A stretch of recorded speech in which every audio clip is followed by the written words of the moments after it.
ادھر پنجاب کالج کی ایک لڑکی کے ساتھ برا ہوا، پتہ نہیں ہوا بھی ہے یا نہیں ہوا، مگر پورا ملک جل گیا۔ لڑکوں نے اپنے کالجوں کے شیشوں کو توڑ دیا، دیواروں کو گرا دیا، گیٹوں کو اکھاڑ دیا، لوگوں کو مارا۔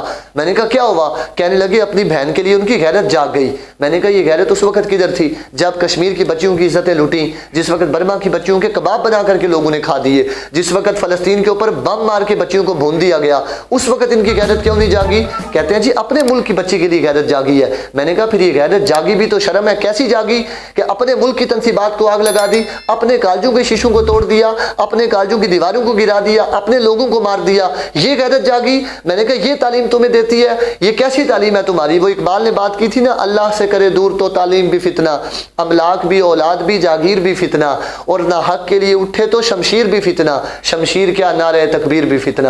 میں نے کہا اس تعلیم کا کیا فائدہ جو فطرے میں لوگوں کو بھی ڈال دے؟ اگر تمہاری یہ غیرت جاگتی تو یہ جاگنی چاہیے تھی فلسطین کی بچیوں کے لیے۔ پھر آج جو لوگ 11ویں کھاتے ہیں نا، ان کو بھی میں یہ پیغام دینا چاہتا ہوں کہ صرف 11ویں نہ کھاؤ، غوث اعظم رحمۃ اللہ تعالی علیہ سے اپنی غیرت بھی لو ایمان کی، اور وہ غیرت یہ ہے، صلاح الدین ایوبی کے والد ان کو پکڑ کر کے غوث اعظم کے پاس لے کر کے آئے نا، تو آ کر کے ان سے عرض کرنے لگے میرے بیٹے کے حق میں دعا فرما دیں، یہ اسلام کا عظیم مجاہد بن جائے۔ پتہ ہے غوث اعظم رحمۃ اللہ تعالی علیہ نے دعا فرمائی صلاح الدین ایوبی کے لیے، اللہ رب العزت نے اس دعا کا صدقہ صلاح الدین ایوبی کے ہاتھ پر بیت المقدس کو فتح فرما دیا۔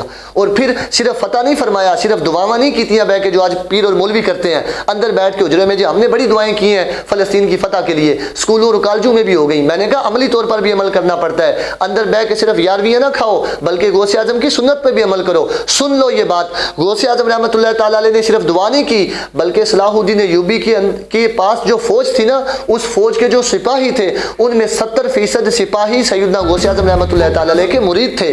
ہمارے پیروں نے کیا کیا، مولوی نے کیا کیا، آج اسکولوں اور کالجوں نے کیا کیا؟ مجاہد دینے کے بجائے انہوں نے اپنے جناب نذرانے لیے، اپنے آستانے چمکائے، اپنے ذکر ان سے جاری کروائے، مگر دین کا کام نہیں لیا۔ یہ تم نے دین پر پہرا دیا، تم غوث اعظم کے نام پہ 11ویں کھاتے ہو، کم از کم اس بات پر یہ عمل کر لو۔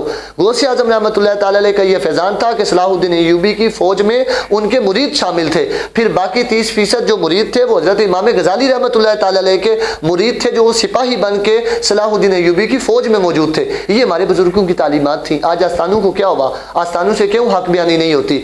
غوث اعظم رحمۃ اللہ تعالی علیہ کی شان یہ تھی کہ جس وقت گورنر نے خلاف شرع قانون بنا دیا تو غوث اعظم رحمۃ اللہ تعالی علیہ خود گورنر کے خلاف تلوار لے کر کے نکل آئے، فرمایا سن، یا تو وقت کا گورنر نہیں رہ سکتا تو یہاں یہ قانون نہیں رہ سکتا، اگر تو نے یہ قانون نہ بدلا تو میں عبد القادر جیلانی تجھے گورنر ہونے سے تبدیل کر دوں گا۔ میں نے کہا یہ حق بیانی ہے، ایسے ہونا چاہیے پیر کو، ایسے ہونا چاہیے صوفی کو، ایسے ہونا چاہیے مولوی کو۔ مگر آج لوگ صوفی کی تعریف یہ کرتے ہیں، صوفی تو وہ ہوتا ہے جو کسی کو کچھ نہیں کہتا۔ ہاں بے شک مسجدوں کے سپیکر اتر جائیں، ختم نبوت پر حملہ ہو جائے، سرکار کے خلاف لوگ گستاخیاں کرتے رہیں، شریعت پر حملے ہوتے رہیں، مگر نہیں پیر اور صوفی اس کو کہتے ہیں جو کسی کو کچھ نہیں کہتا۔